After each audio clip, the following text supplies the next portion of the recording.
Ethiopia has been one of the few success stories in Africa over the past few years. In the last 4 years, the East African country and second most populous in Africa has recorded a consistent growth rate of 9.3%. The country is currently constructing the largest power plant in Africa that is expected to further drive economic developments there. Speaking on the sidelines of the Wharton Club of Africa Investment and CEO Summit in Lagos, Nigeria, Managing Partner Transaction Advisory Services of Ernst & Young, Zemedene Nagatu, says there can't be any better time to invest in the country than now. Sure. There are 3 or 4 key sectors for investors, for global investors, and also investors from Africa to look at Ethiopia. One is manufacturing, especially labor-intensive manufacturing that could benefit from 2 things.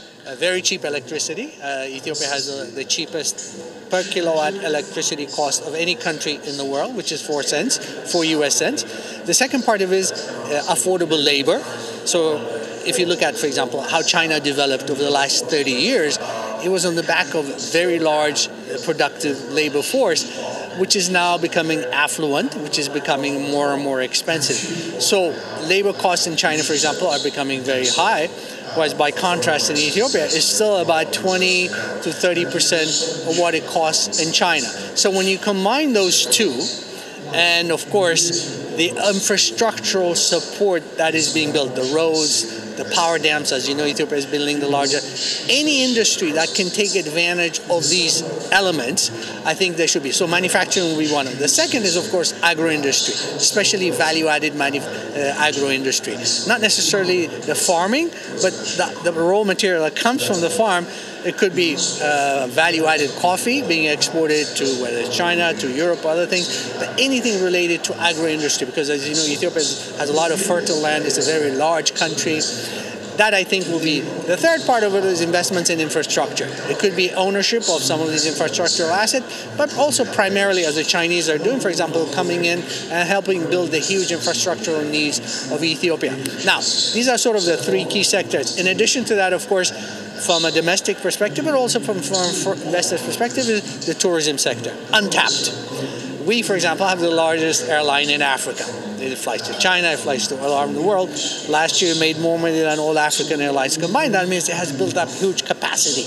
On the back of that, you can build a very large tourism sector, not just Ethiopia-centric, but focused on the region as well. So if you segment it from manufacturing, agro-industry, infrastructure, tourism, and then of course, not last but not least, is the resource play. I know at the moment commodity prices around the world have come down, but Ethiopia also has huge untapped natural resources. So when you combine all this, because a lot of people ask me, how was it Ethiopia was able to grow by 10.4% on average for 10 years in a row?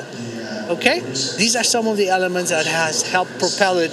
Huge investments in infrastructure, which is now going to start paying dividends to the private sector, both the domestic private sector and the foreign private sector, which needs electricity, which needs roads, the railways. Again, here the Chinese have played a very, very significant role. For example, they're helping rebuild the railway connection between Ethiopia and the port in Djibouti. And I was very happy to say that a month ago, I attended the inauguration of the first subway in Africa, in sub-Saharan Africa, built by the Chinese, but of course paid by the Ethiopians. So when you combine all these, when it's coming online, the hydroelectric, all these coming together is starting to attract very large investors from emerging economies like China, Turkey, but also from the Americans. If you saw that the headline that we saw a few months ago, that the big American private equity firm, KKR, made its first investment in Africa, in Ethiopia. These are indications that there's something really solid and substantial going on in Ethiopia. Remember, 30 years ago, we epitomized the depth of desperation in Africa and more so in Ethiopia, when millions of Ethiopians, hundreds of thousands died of famine. To have come from that to be the 4th largest economy in Africa today, and by our calculation, if oil prices stay where they are today, at this time next year, by 2016, Ethiopia will become the 3rd largest economy, because the difference between the 3rd and 4th, which is Angola and Ethiopia, is very small. If Ethiopia grows at 10.4, Angola, because of oil prices coming down, it will be the 3rd biggest economy in Africa. So you need to look at it in totality, that is what Ethiopia has been delivering. I'm not going to suggest that everything is going to be smooth, everything is going to be easy. It's an early stage emerging economy.